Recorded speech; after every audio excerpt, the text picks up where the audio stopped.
Safety first, right? All these trolls on the channel, concerned poppies and mommies. Since I got so many mommy and daddies that are so concerned. Safety first.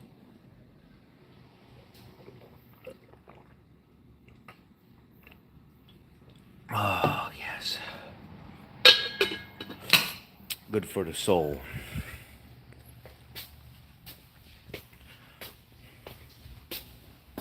Yo, trouble.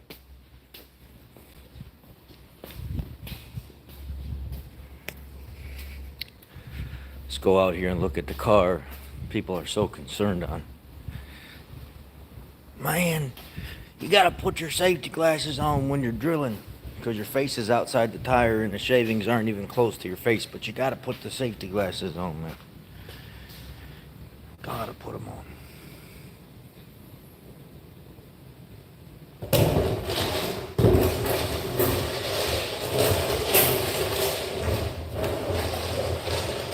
Good morning. How's those safety glasses look, mommy and daddies? Yesterday, a couple guys.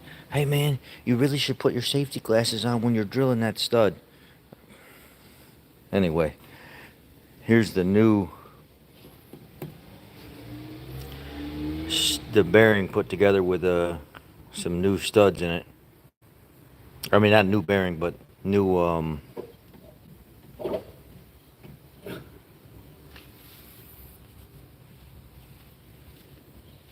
studs that we had in stock. There's that old nasty bearing. That didn't sound good. It sounded like there's something wrong with this thing. What are they doing here? No. Did they snap those? Please tell me those aren't snapped. Oh, God, I was going to say I'm going to have to freaking drill these out. I'm going to be livid today. Good morning. Good morning, my love. Good morning. This is the one where I had to drill this one out, and then this one was broke off. And they just found two of the same stud, probably on a junk vehicle or some that were left over in a bucket, and ended up pressing them in here for this guy. They had to put an upper control arm in it because it was all jacked up on this thing. What else was it? This is the S197 setup for, supposed to be a 4-piston rotor setup on this, but look what ended up happening. Right out of the box. Let's see where they at. The shavings are gone. But right out of the box from Power Stop.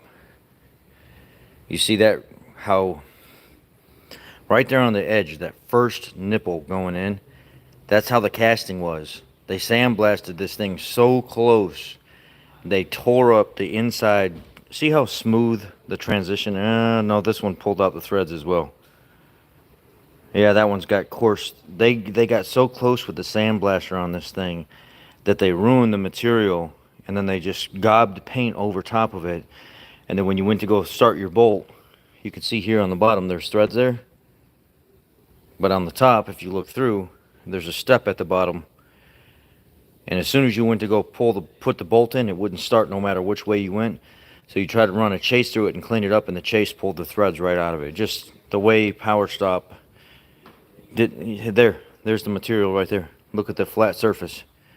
You can see how abrasive that is. They just ruined the threads when they painted this thing, and they sandblasted this thing. They ruined it, and then painted right over it, and then sent it out for use. And you couldn't even get the dang banjo bolt to start in this one because it was so coarse and tore up from the powder coating. No, we're not going to helicoil it. That don't make no sense when Power Stop is out of Bedford Park. They're literally like, what, 45 minutes away from here, half hour from here. So I called them up yesterday and I said, no, send me a new kit. I'm not putting this on a customer's car. After spending this much money on a supercharged car and stuff and doing all the work that he's done to it, there ain't no way I'd put those back on there. It don't make any sense to do that. I could see if it was in California, I was going to have to wait a week for it and the customer wanted it. But they're half hour, 45 minutes away. I mean, they'll be here. The new calipers will be here sometime today. What?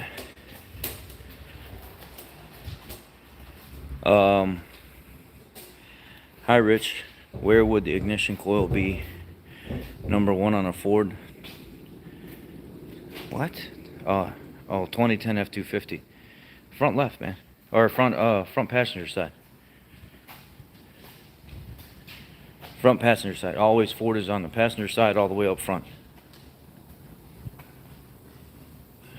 Or think of it like this.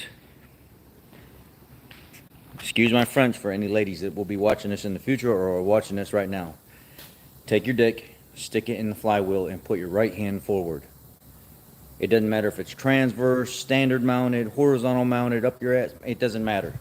Take your pecker, put it in the damn flywheel, and take your right hand and put it forward. That's where number 1 ignition coil is, all the way forward on Fords, all the time.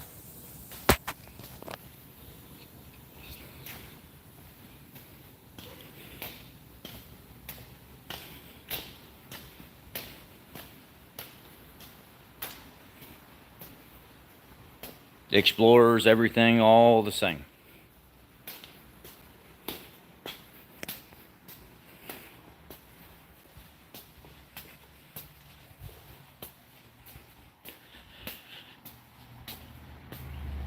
Horn sounds really high pitched after. Okay. Reading. Let me turn this AC on. It's getting muggy up here already. You can see starting to sweat.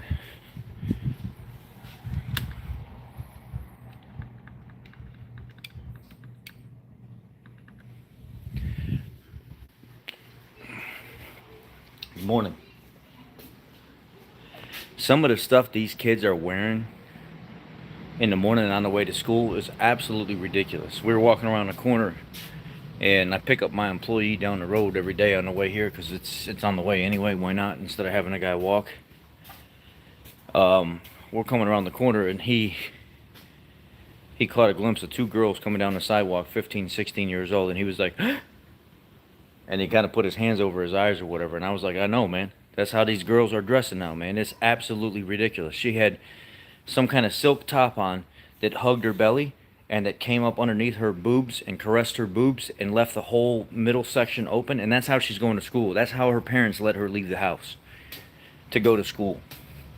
And her girlfriend that was with her, or sister, or whoever, was dressed just like her. And I was like, this is disgusting, man. In the city, you see these girls going to school like this, and they look like straight hookers that are on the corner. I mean, it's absolutely disgusting. And their parents let them walk out of the house just like that. They don't care. And the schools let them come sit down in the classroom like that. Absolutely disgusting.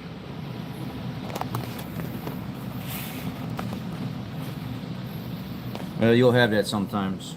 Moto, model, whatever it is, you gotta roll with it.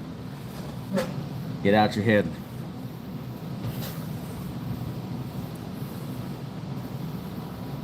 Oh, Jay already knows what school I'm talking about, but they were walking away from Curry. They were going this way. I see the girls going to Curry like that too. I mean, it's just absolutely freaking disgusting.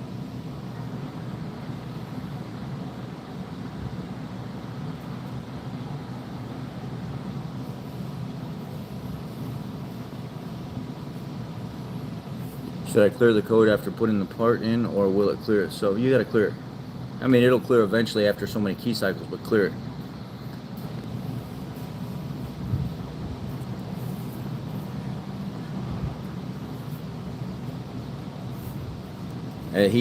I told him, I said, man, that stuff is disgusting to me. Seeing these kids like this, walking around like that. These girls have no respect for themselves. They don't know how to have respect for themselves because they were never taught to have respect for themselves. You know, it's just trash. Absolute trash.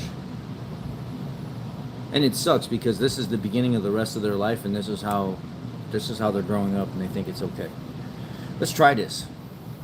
This is from Liquid Death. It's an iced tea, agave and vitamins, but it's low sugar. It's 7 grams per 1 can. It says serving size. And I love the Liquid Death products. And this one is called the armless Palmer, and I found it at Jewel Osco. Oh, it smells like an Arnold Palmer, but it's called an armless Palmer. Wow.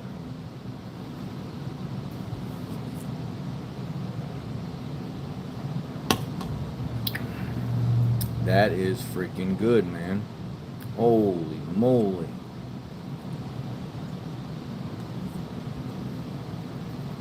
I could do that without all the sugar. That could be a normal treat for me every once in a while. That's good. That's real good. That's iced tea, all right. Good stuff.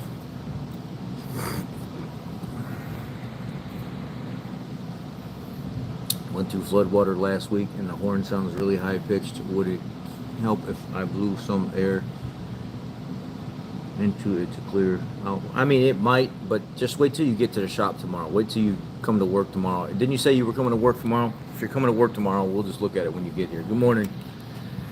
Good morning. Struggling with a 90 F-150 5.0.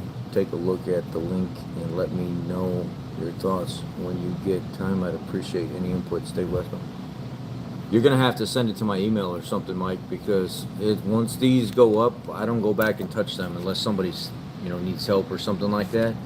And then there's a different category you have to go into to see the comment section. So if you want, I'll write down my email here.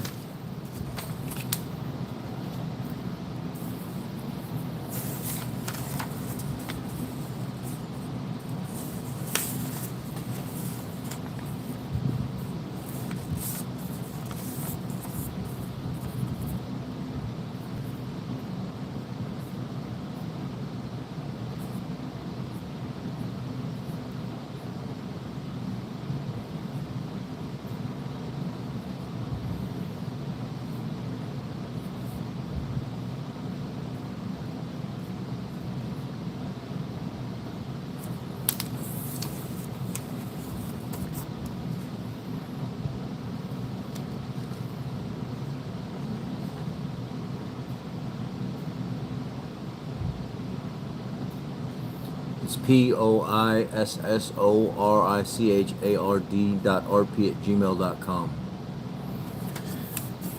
Get a hold of me that way, because I will, and send it to me, and I'll look at it when I get time to look at it. I've had a lot of people lately email me, and it takes me a while to get back to them.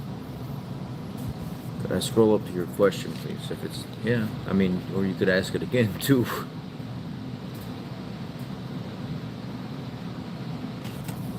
Freak episode happened with our 2017 Ford Escape. We drove 35 minutes to supper. Heat soaked 45 minutes. Got in, drove 5 minutes, and the vehicle shut off. Dash lights put selector in park. I don't know what to tell you, Randall. I mean, I've not seen something like that.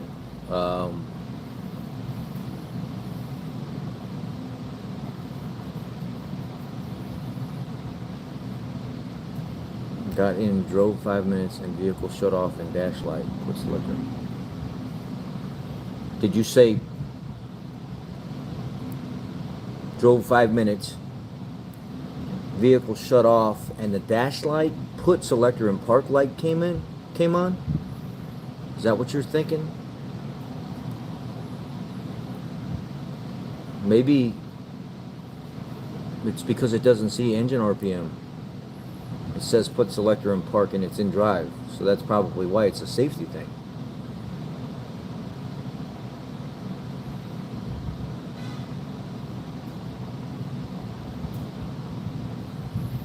Or, no, I'm thinking it's the sensor on the ground wire. It's not that. That sensor on the ground wire on the battery wouldn't do that. It's not built into a protocol to do that. If it's seen that it was losing engine RPM, if a crank sensor or something like that went bad, then yes, it would do something like that.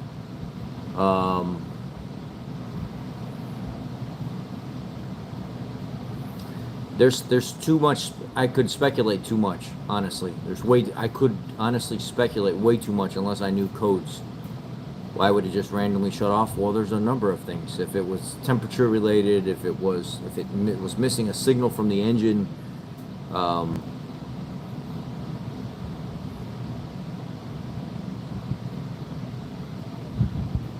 I've had that happen on an Escape, and I had it happen on a Focus, where it would start it up and you could run it for a while and it would get hot, and once it got hot, it would act up and it would die.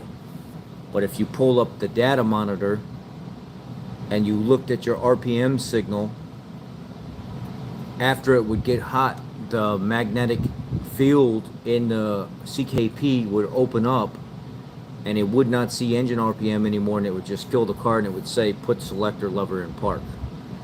And then you wait about 15-20 minutes for it to cool down, and then you start it back up and it will do the same thing again. And it was the crank sensor. It took me a little bit to figure out what it was, but once I figured out what it was, with no codes, it wouldn't set any codes, I was able to get the vehicle back on the road. Good morning, Orion. Good morning, Chuck. On future of service for EVs, I don't even want to think about it.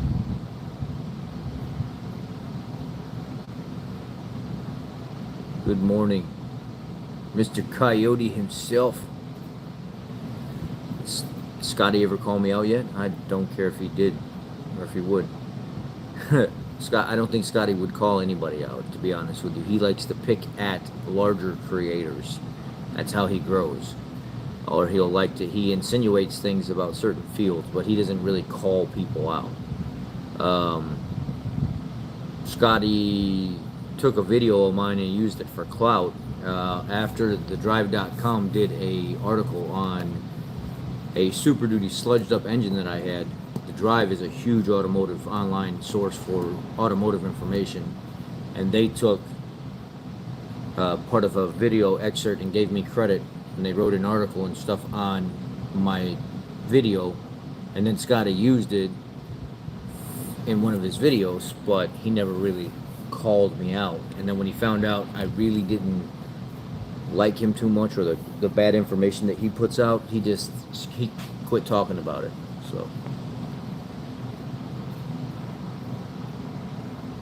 EVs will break the same. It's just going to cost more money. We don't have enough training on them. We don't have enough experience. We don't have the infrastructure to support them. People don't understand how much money they're going to have to put into their homes to update services and stuff that they have in their neighborhoods and their homes in order to keep these things online and stable, charging every single day. What a lot of people don't understand is that, these manufacturers are printing out to you via a screen or what you see on social media or advertisement unrealistic ranges that these EVs can get, and they're telling you, oh, this vehicle can go 400 miles or 300 miles, and then you buy the vehicle and you spend $60,000 on it, $50,000, $80,000, and then you go drive the vehicle and you're like, this is not anywhere near what they said. I'm getting 200 miles or 240 miles. This is not 350 or 400. It's just there. And when you break down, there was a guy that was on like the TED Talk thing, and he's a environmentalist and he's an engineer, and he's like got multiple titles to him, and he did a breakdown, and he said if you look at building an EV now, at the carbon footprint, let's just say you're all the way down here building, the consumer goes to buy the EV, and then eventually they end up somewhere over here pretty low on the chart. Let's just look at 10-15 years later. And then if you look at an ICE engine, you move up here starting out. The carbon footprint is much higher when they purchase the vehicle. And you end up over, let's just say here somewhere, 10-15 years later, a carbon footprint. But what you didn't take into consideration is how the production of this vehicle was built. When you factor in the amount of mining that has to be done for lithium, the amount of oils and fuels and petroleum and everything else that it takes to make the products and stamp this and stamp that and manufacture, you just took EV from here and you moved it way the hell up here at the starting point of an ICE engine already. And then you factor in the transportation, the vehicles, the facilities and stuff that have to be built, all the special machines and stuff that are needed, and the extra precautionary, like the tools and the manufacturing of the extra things that we don't take into account. Now you move it up here. And then when you look at overall the charging that has to be done, the lack of recycling technology and stuff, even though some of it's there, it's not all completely there. The amount of energy that has to be produced in order to make these vehicles run. Now you've taken that vehicle 15 years later and it's off the chart up here somewhere, where an ICE engine is still somewhere in this ballpark area. So EVs are not as clean as people think they are. They factor in from the point when the consumer buys the vehicle. They don't factor in what it takes to actually mine for the lithium and mine for all this and the equipment that's being used that just takes things and blows it off the chart. They don't take into consideration any of that stuff to get to where the consumer is actually purchasing the vehicle. That's where people fail to realize that EVs are not that efficient. In the grand scheme of things, the damage that's done is much greater than using just a regular internal combustion engine. And that's just facts.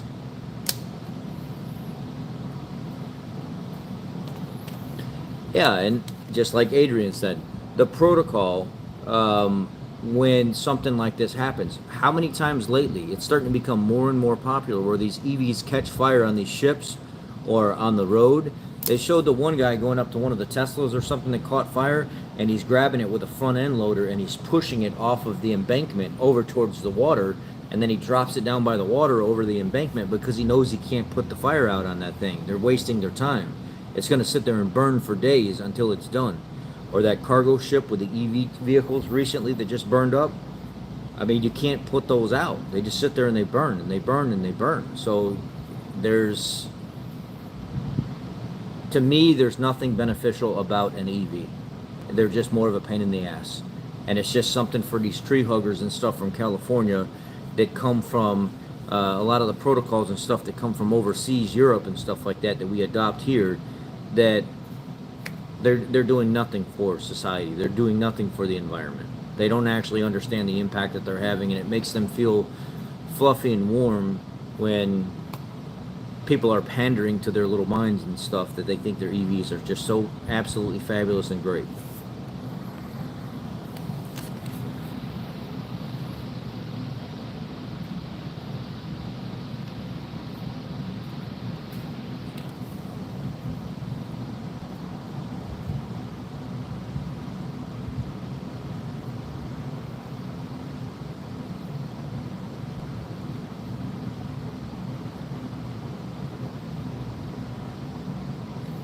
How problematic are the moonroofs on the 2017 F-150s? Found a good deal. They're problematic.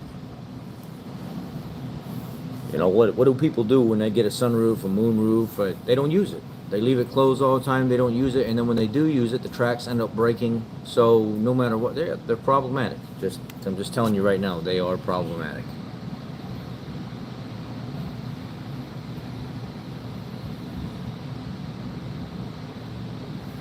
Yep, and just yep.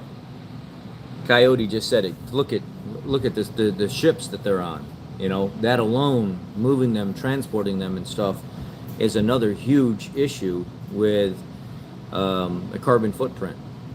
68 of you, 27 people thumbed up the video. Let's get some more thumbs up so we can get it out there. This is a good topic we can talk about. Whenever the technicians went to Ford training, the instructors basically laid it out this way. If you take the average neighborhood in suburbia of, let's just say, 300 or 400 people, and you took 10% of those people and they all bought EVs, first of all, the neighborhood itself is not updated enough, and most of these neighborhoods, to even support 10% of the people running EVs and charging them every single day.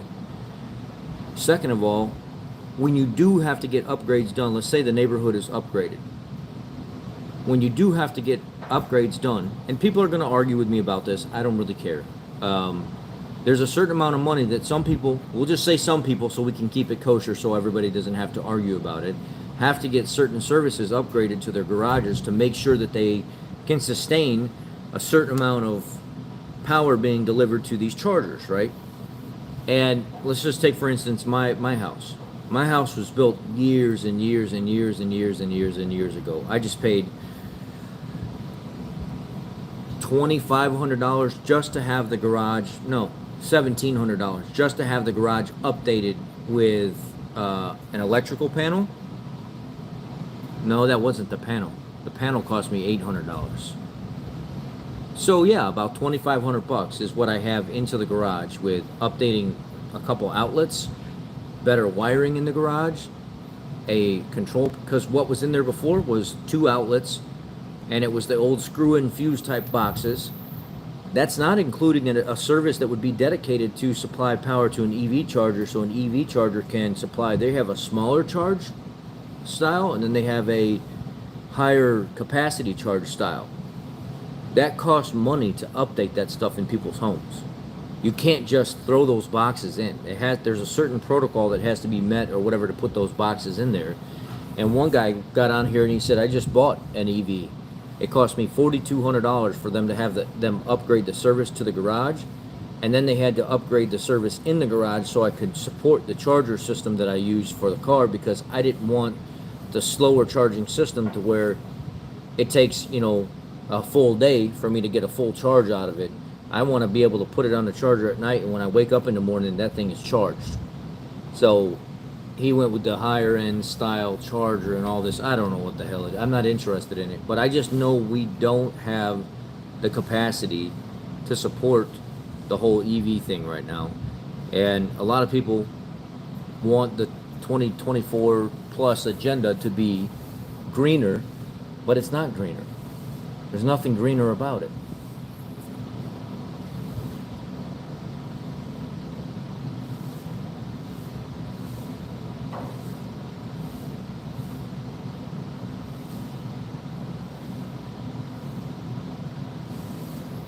EVs are banned at the local racetrack because they don't have the equipment to control the fire. Yeah, you see these guys trying to put these fires out and they're doing nothing.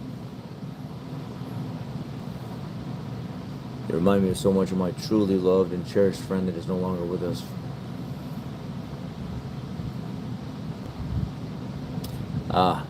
Well, I'm glad that I can bring some kind of positive memory to you, Orion. I hope I never make you mad, but I'm sure I will. Maverick 8F35 is said to be rated for 260 foot-pounds, but the 2.0 Eco is 277. Any thoughts on service intervals? Yeah, every 40,000 miles is what. Those are not large capacity transmissions. So the ones that have the smaller capacity, I typically want to service about 10,000 miles sooner, 15,000 miles sooner. So I'd say somewhere around 40,000 miles drain and fill. The Fremantle in Australia is being salvaged right now. Morning. Morning. Son is a firefighter. Standard Tesla, 16K gallons of water to have impact to put out. Wow. 16,000 gallons of water to put out a fire on a Tesla. That is absolutely insane. Imagine a semi-Tesla catching on fire. Yeah, the thing would burn forever. Yeah, those Edison glass fuses, Randall. That's what I had the screw-in style in my house. And you know the sad part is 2 of the fuses that were in the box didn't even have wires going to the jackets they were in. So, Rock Your World says, also for the Genesis E GV70, for example, there are very few technicians trained up to service, and where we are, you can't get it charged without waiting 20, 40 minutes. Utility companies aren't prepared. The 2030 plan used to be 2020. They caught up with CV19 Ontario, yeah. And you know, the sad thing about it is, if you let's not get into conspiracy theories too much, but there was just information recently put out where there were some people that study the economy and stuff like that, and they're very well known. I'm not going to say names and stuff because I don't want this channel to really get in hot water, but The guy was saying by September, the end of September, October, or something like that. He was like, I just got word from an informant that there is a super CV version, without saying the word, in Canada, and it's starting to spread, and they're trying to get it under control. And within a month's time, maybe 2 months' time, it'll be here, and they're going to mask us up all over again. They're going to start the crap all over again with putting masks on everybody, masks on planes, masks everywhere you go, and it's already something pre-planned. And the guy was like, you know exactly what it is. It's because elections are coming up. They need to pull people's minds off certain things. They need to get people hysterical and in their feelings and worried about other things other than elections, so when they do things, they can do things without being so obvious. If everybody's stressed and in turmoil and everything else, then obviously they pay less attention to what's going on, to the important things, and it's predicted that it's going to be coming again.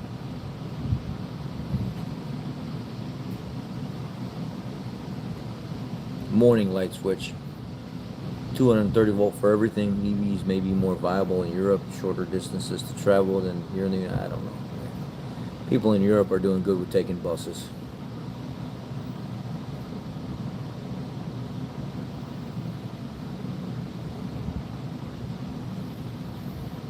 Look, I'll go.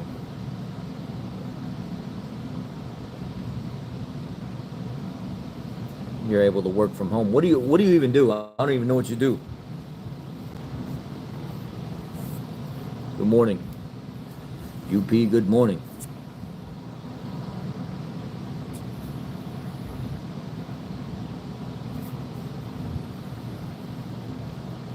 There's a lot of stuff happening that doesn't make any sense. The whole Ohio incident, that made no fucking sense. Who made that call? Who decided that that was a great idea to do that? You know, come on, guys. We're not stupid here. Who's making these calls that just flat out everybody, no matter where you're from, what side you follow, are just like looking at each other like, what in the hell just happened? Why did anybody do that? Why was that even a smart, logical thing to do?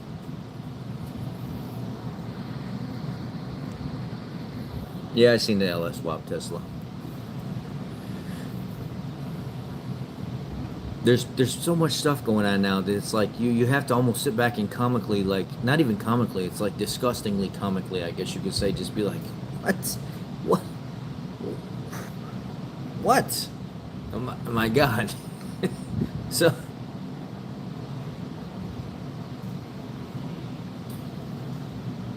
well, I mean, they just recently put out a final ban on pew pews.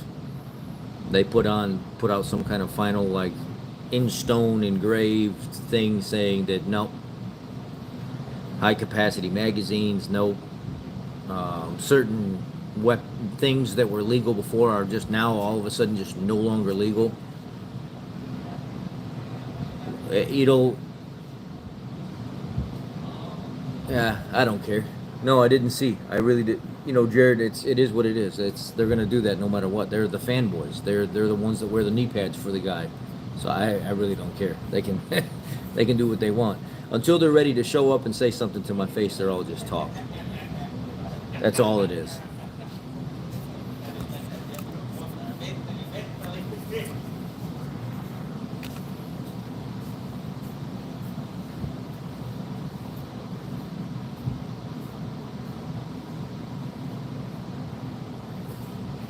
Why would they be talking trash about Rain Man? Rain Man didn't say nothing about him. Rain Man don't even talk about that guy. They should just keep Rain Man's name out of their mouth. Oh, he knows me. The guy knows me. The guy he like I said, the guy's a clown, man. He's a clown.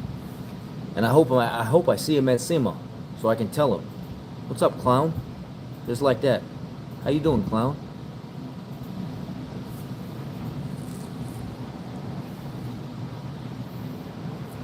Ray doesn't talk about people like that, man. Ray doesn't need to be brought into anything.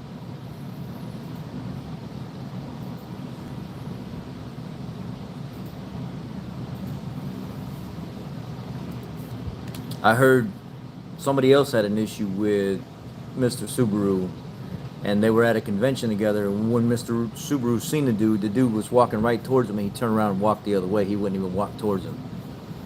Yeah. This just came in. It was really hard to get this. I had to wait almost 2 weeks for this to show up. I haven't used this product yet. It says Turtle Wax Redline Wheel Cleaner Color Changing Formula rapidly brings back the sparkle to all types of wheels. I guess when it makes contact with the brake dust, it turns purple, just like the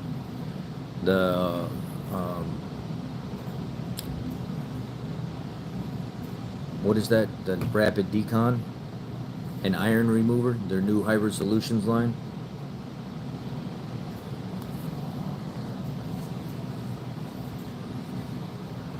There's still slop. Should I just replace the steering gear? I don't know. I didn't even read what you said. Let's see. Good morning, Rich. I had an 04 F250 yesterday for steering slop, so I replaced the bad pitman arm, tie rod, and adjusted the bolt on the steering gear, but I lost returnability in turns. There's still slop. Should I just replace the steering gear?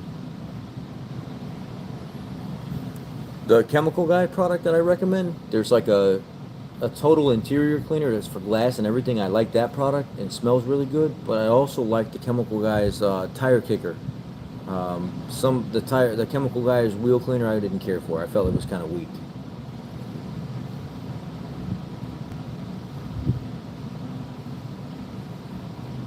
As for your steering gear, I would need to look at it, man. Maybe you got some issue going on inside the box. Maybe there's a U-joint or something, you know, in the steering column that's a little wore out. You may have to, get an alignment done.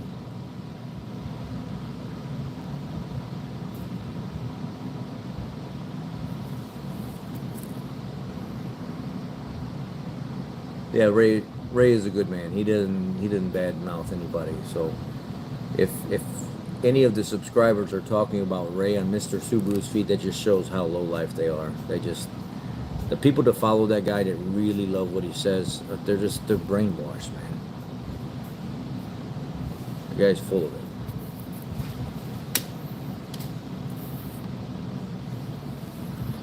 Did you see the union leader confront him about puke and what he said? The union guys support the yeah, I seen him. PO430, where should I start? I don't know. Check, make sure you don't have any intake manifold leaks. Well, actually, that would affect both sides. Check your fuel trims on your bank. If you can look at your fuel trims, your long-term fuel trim or your short-term fuel trim.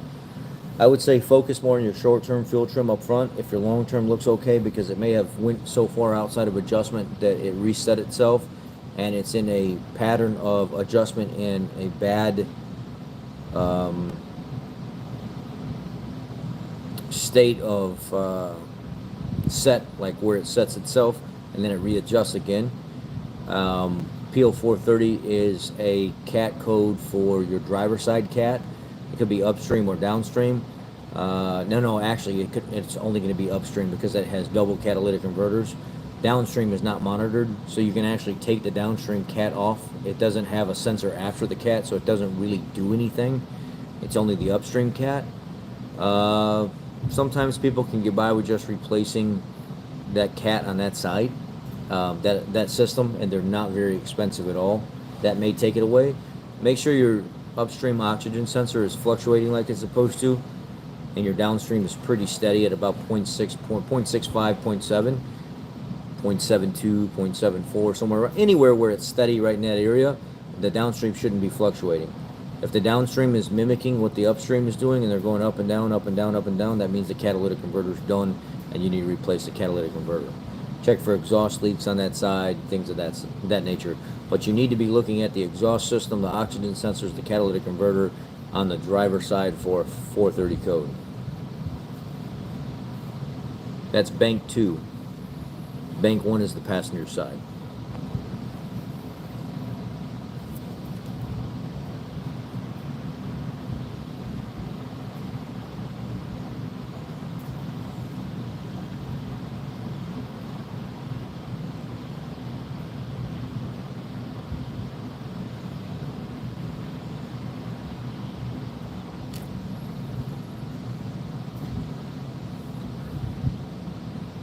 Yeah, does running the vehicle low on fuel damage the electronic fuel pumps? I mean, heat-wise, if you did it one time, no. If you did it a couple times, probably really not that big a deal. But when you're letting that pump drop down all the time to where it's like, you've got no miles left, or it's less than like, let's just say an eighth of a tank. I try to tell people keep it a quarter tank and above if you can. Um, then you're keeping that fuel pump cool and it's not sucking up so much debris when you go to fill it up. You get that buffer area when you go to put fuel in it to where it's not so much of an impact of churning stuff up. But yeah, it can damage it, sure, especially if you keep doing it all the time.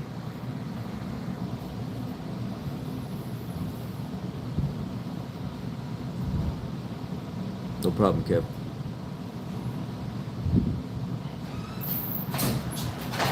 How's it going, man? You guys got warranty going back? Okay, sit right there. This one? Yeah. Look up the Valvoline high mileage, 150,000 miles, black bottle. Yeah. It costs the same if you keep it full or you keep it empty. Yeah. I actually tell people, if you don't want to see so much money going out of your pocket all the time, stop letting the fuel drop low to the point where it's the sticker shock.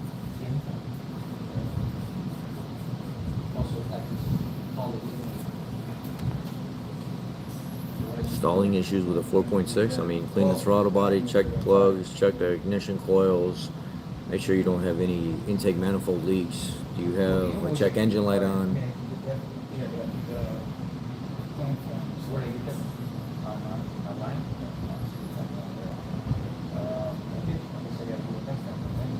I have a 2014 Explorer XLT. Every time I accelerate hard, I get this odor. I mean, Explorers are known for getting exhaust odors inside the car, if that's what you're talking about, because there's a lot of ways for odor to get in. Oh.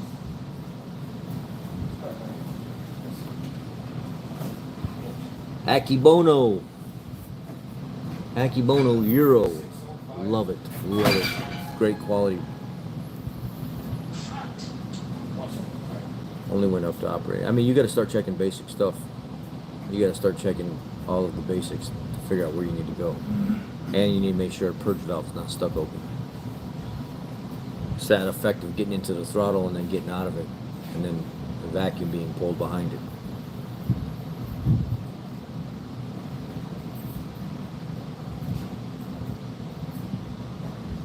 Yeah, a lot more vapor. What's your average mile per gallon on the Grand Marquis? Before the 373 gear set on the Grand Marquis, I got 27, 28 miles per gallon on the highway, and then in town about 23, 24, because it was a 273 gear set. After installing the 373 gears on the highway, went down to about 22 miles to the gallon, and then in town about 18, 19. So it drastically changed, but it's not what you're putting gear set in a car for. You're not worried about fuel mileage.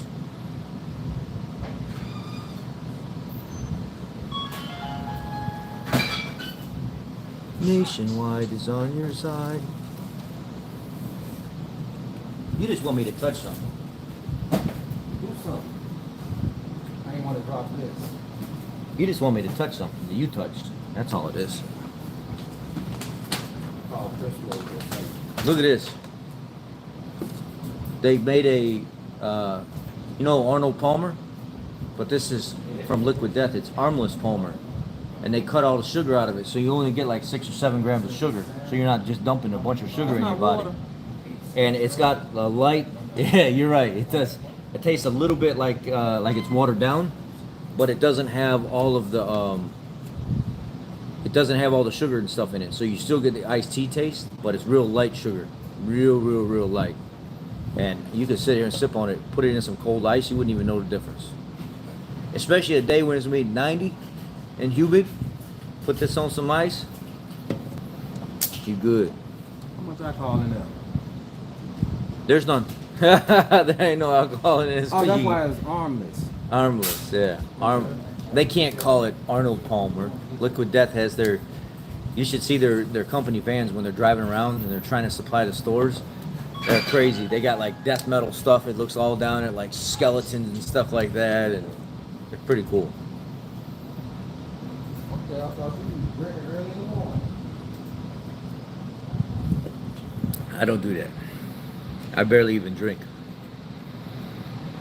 I don't, Skippy. I'd have to look at it, I man. gotta wait for the weekend. Have a 2.0 EcoBoost 6. See you, man. You didn't make no deposit last week, man. Hey, so was looking at me and said, so you was looking for me. I'm looking back at one this week. Yeah. 2.0 EcoBoost 16 Escape. Do you know if this year is problematic for coolant intrusion? I mean, yeah. I mean, look, fellas, people, my people here, and I hate to be this way. Did y'all ever pick up? Just go to Google and type in 2.0 EcoBoost coolant intrusion. Literally 2.0 EcoBoost coolant intrusion. And Ford Authority pops up. It's the first thing that pops up. Well, what do they got? There's Ford Tech Make You Local right there. You can find out from him. You could go to my, let's see here.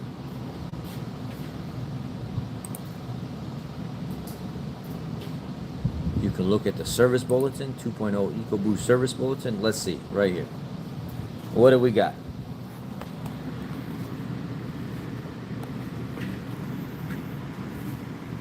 Coolant in cylinders, white smoke. 15 to 18 edge, 17 to 19 escape, 17 to 19 fusion, 17 to 19 MKC, 17 to 19 MKZ. And then it gives you the exact dates right there.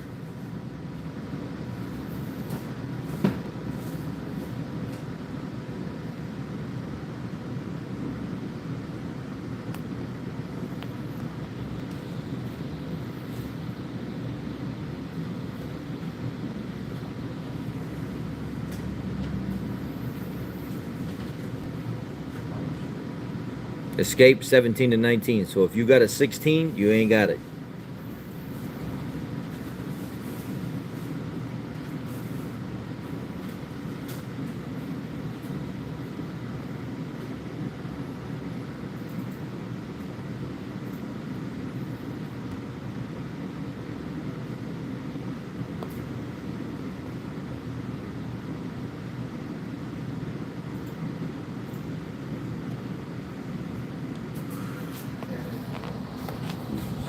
Well, the phone that I'm using is front facing. It's a front facing 40. What is it? S23 Ultra, like front facing 40 megapixel or something like that. And then front face, like the selfie mode, 40 megapixel, and then the other one is 110 megapixel for my regular camera. Let's see what it says. S23 Ultra camera specs.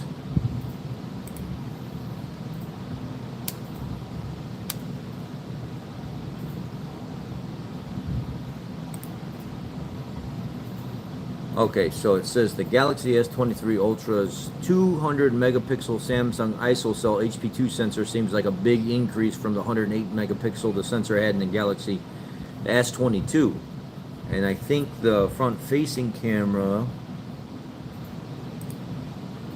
so it's a 200 megapixel front facing camera, which I think, isn't that the biggest in the industry?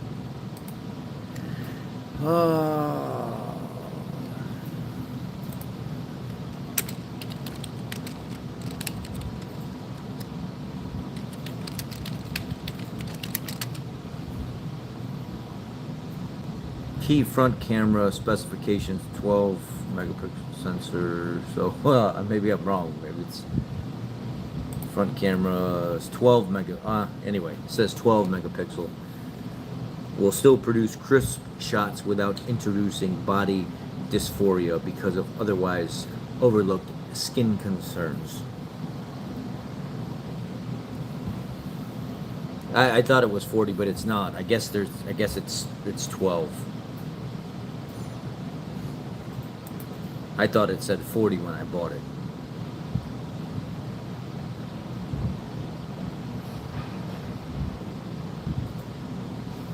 But this is the big one. This is not the cheap one. This is like the most expensive version of whatever S23 you can get with like the max storage capacity and everything.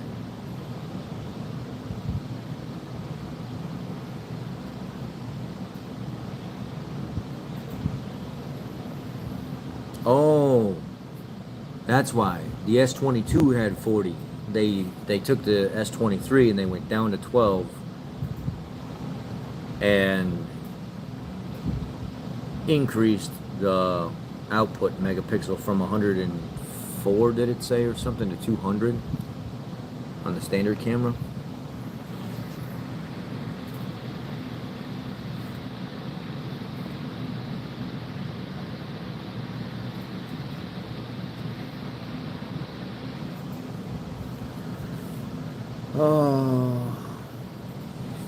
Oh yeah, yeah, yeah. Well, let me see. What is the highest megapixel phone on the market?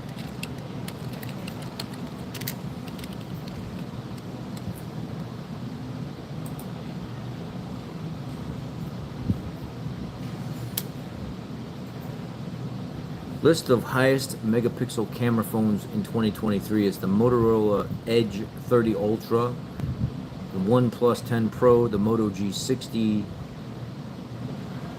S22 Ultra 5G. So the 23 doesn't make it on the LinkedIn chart.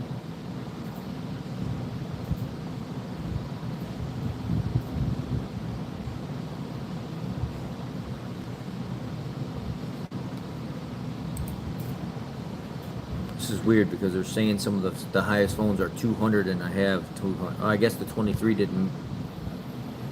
S22 Ultra #1, except the S23 is higher than the 22.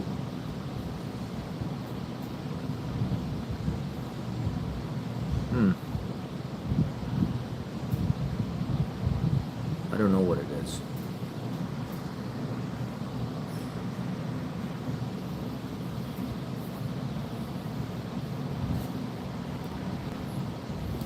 Yeah.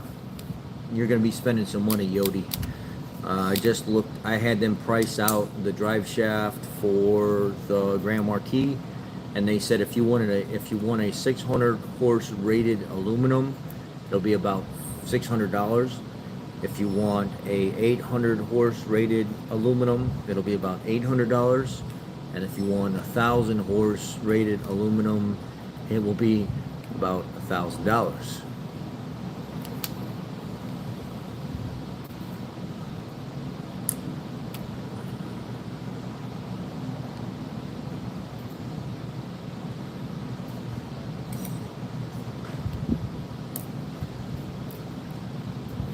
So it says why the main camera achieves a 12 megapixel output with pixel binning, combining the output of 4 pixels into 1 pixel. So 12 megapixels offers slightly better dynamic range and possibly better low light performance, while 48 megapixel will give you slightly more detail in most everyday point and shoot situations.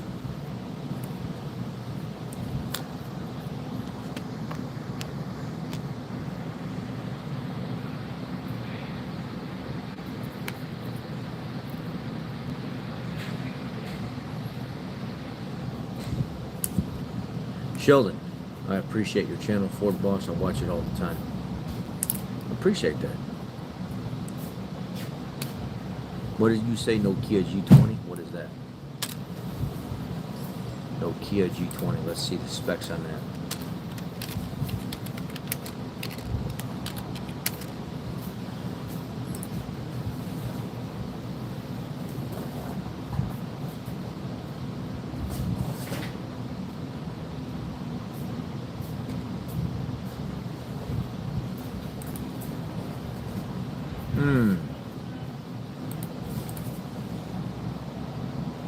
So it says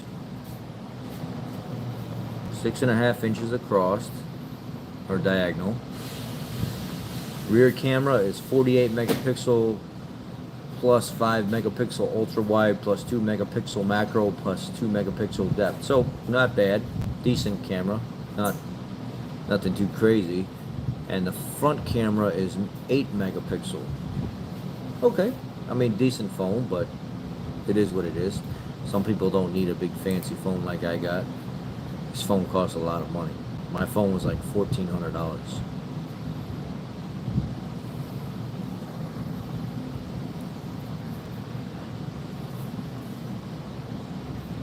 I have the 13 Pro, not a huge fan of iPhones, but it works. Yeah, higher grade gas and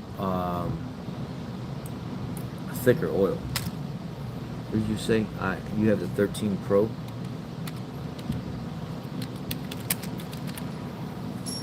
Let's see the specs of this.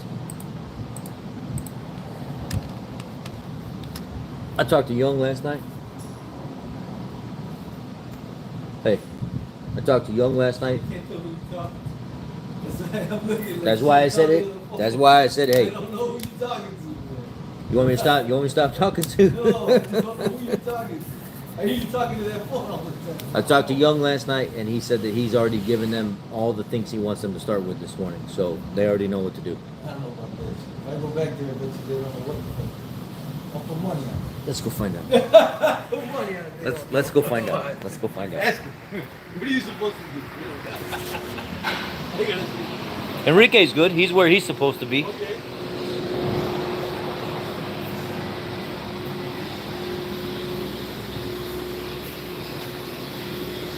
I see you over there.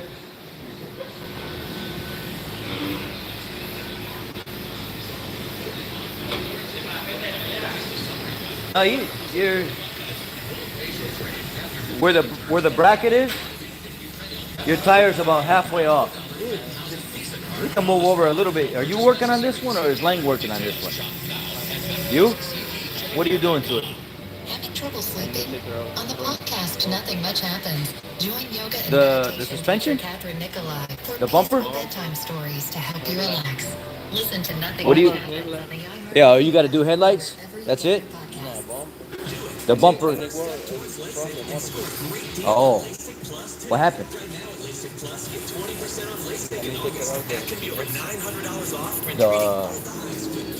The what?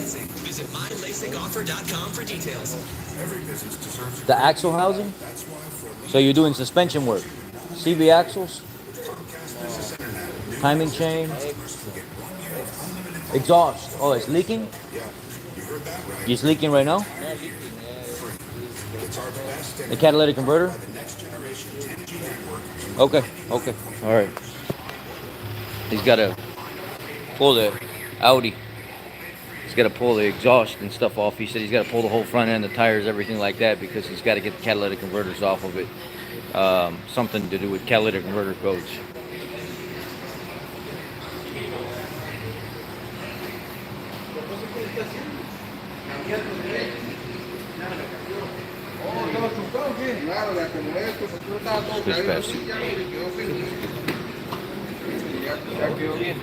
This, let's see what we got here.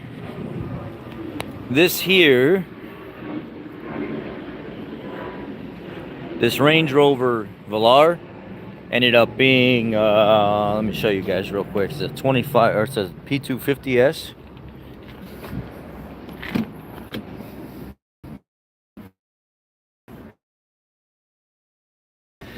This has only got 71,917. This had a cam code, VCT code. What ended up happening with this, I'll show you real quick,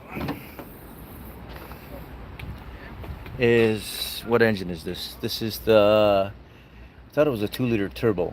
Yeah, it's a 2-liter turbo, 2017 model. Back here,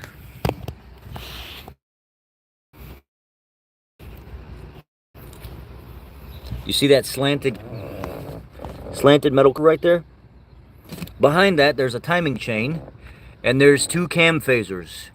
And underneath, right here,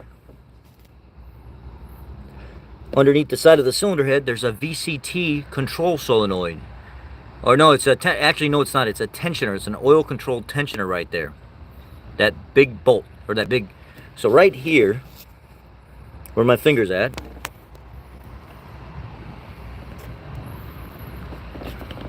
Right there. That goes through the side of the head on an angle.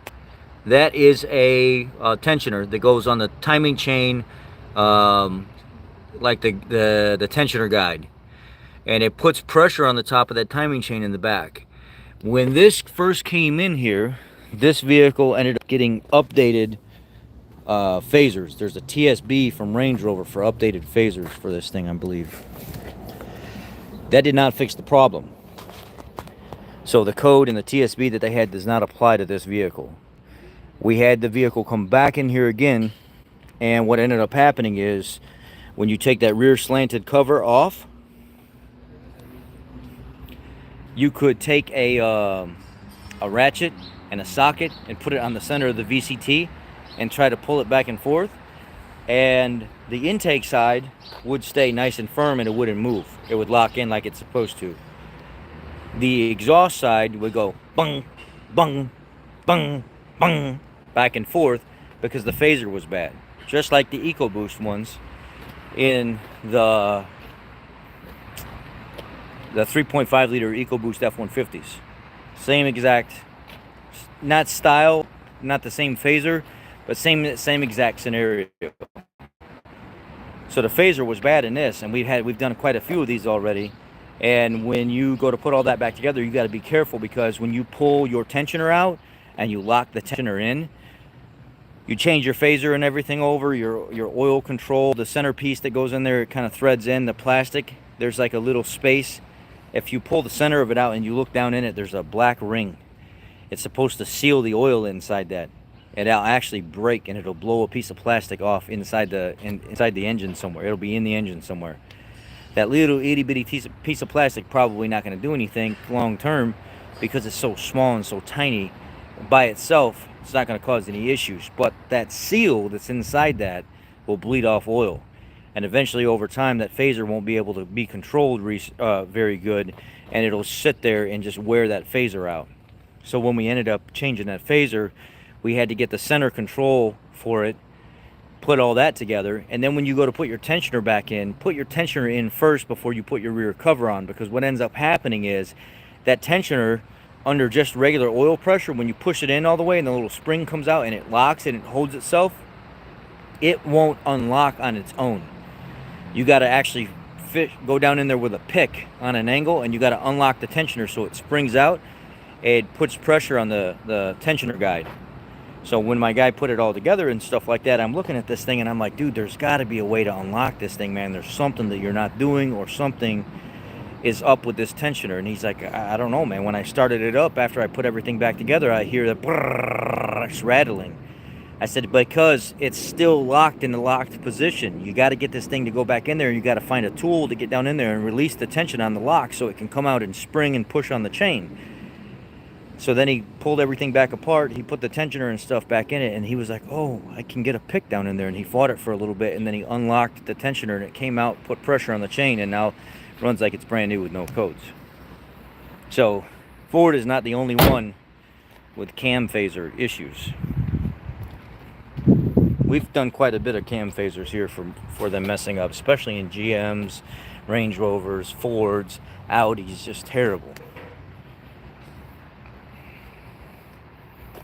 I love you too, Jay.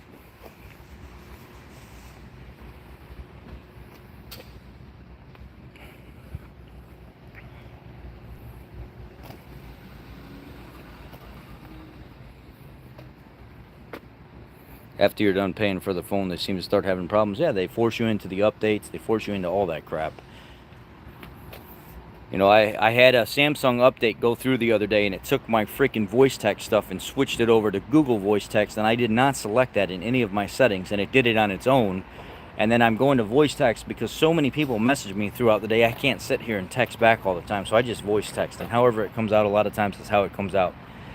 And I'm sitting there talking, and it's like adding a period to every 3 or 4 words or something. I'm like, what the hell's wrong with my voice text? Why is it acting up? And then I go look in my settings and stuff like that under general management, and then Samsung, or under keyboard, and it switched it over to Samsung voice text instead of Google. And I was like, I didn't select this crap.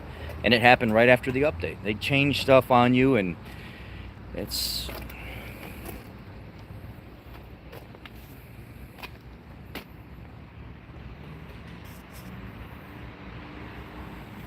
$5,000 miles, 11 Sienna. Every 3,000 miles on my Forester. Subi burns oil. Yeah, almost every single Subaru that comes in here burns oil. Every one of them. This is done. I didn't tell you guys yet, but we finally finished the 2013 528i. It got a 49,000 mile engine. It replaced a 107,000 mile engine. Metal in the oil.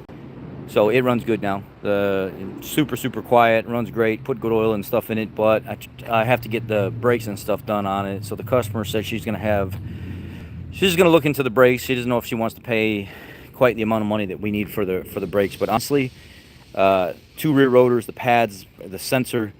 I told her, give me $500, I'll do the rears for you. But this expensive rotors and stuff on here. We don't use cheap rotors and stuff on this. We use like European quality, Euro style, Akibono, whatever it may be. And unfortunately, it's $500 to do the rear brakes on this with the sensor, the pads, everything. She's not sure that she wants to go that route. She says it's a little much. I don't know. Anyway, my buddy brought this. He bought it from. This is a Toyota Avalon. It's like a 2002. He bought it dirt cheap. I'm talking dirt cheap, and he said it runs absolutely phenomenal. This side here, no real damage or anything like that. It's got 200,000 miles on it, 240,000 miles, something like that. It's got a big scrape down the side down there where rust is starting.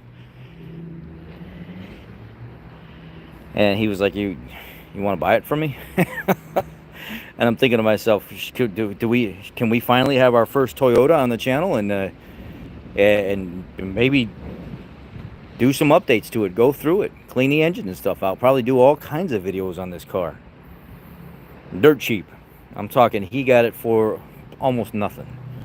And he says if you want it as a channel content car, it's for sale. And it runs great. I don't know. I'm always looking for something, but I really can't. If I got that car, I'd probably sell the Lincoln. I'd sell the blue Lincoln. And the blue Lincoln runs real good. So if somebody here was interested in the blue Lincoln, it does have 254,000 miles on that blue Lincoln, but the damn thing runs like it's brand new. The transmission looks brand new. The inside of the engine super freaking clean. It's got all the deep sump TCI pan and stuff on it, the exhaust and everything done. It's just a really clean, really good car.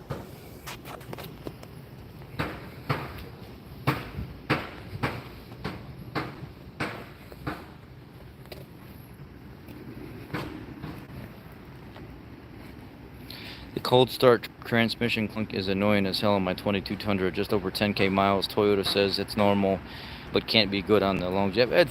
Fords do it too. The 10-speed transmissions and the Fords do it as well. If you stand about 20-30 feet away from your Ford and remote started, you can freaking do the remote start, and you'll hear it go. The transmission will go clunk. And you'll see the drive shaft go clunk, clunk.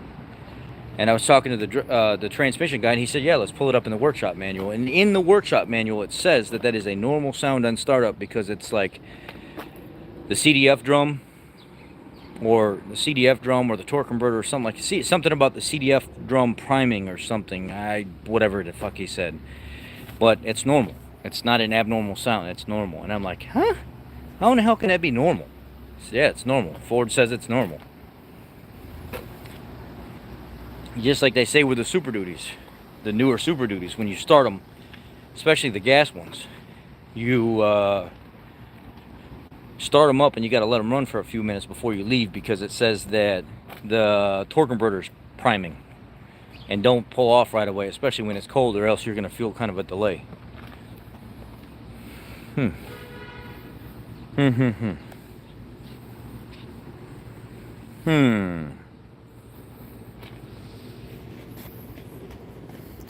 The performance torque converter for this thing should be coming in this week.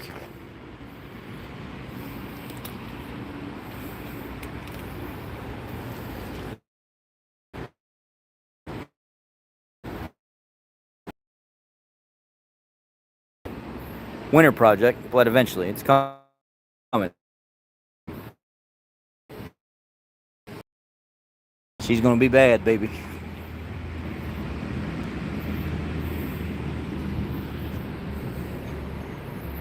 Look at the rust on the, letting it sit for like not even like a week. I gotta get it out and knock the rust off of it.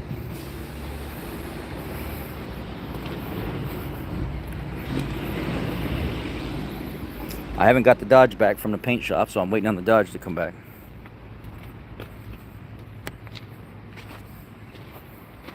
Well,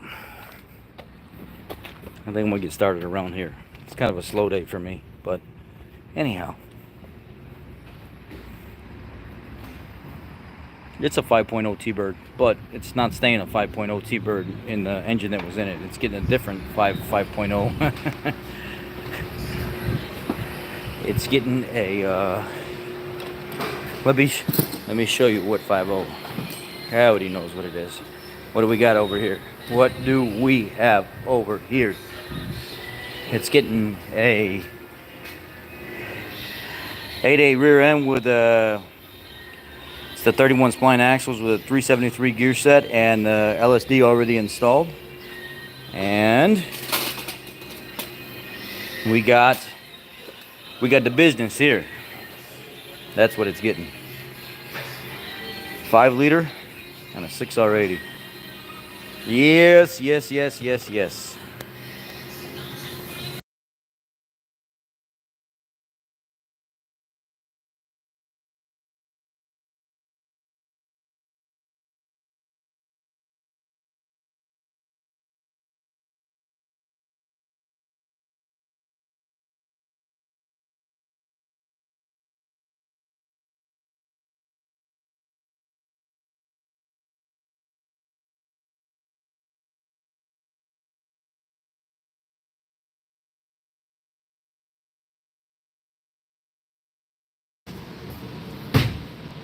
I'm gonna start my day though. I'm gonna get out of here. You guys have a great day. Be blessed. Don't work too hard. I'll catch you later.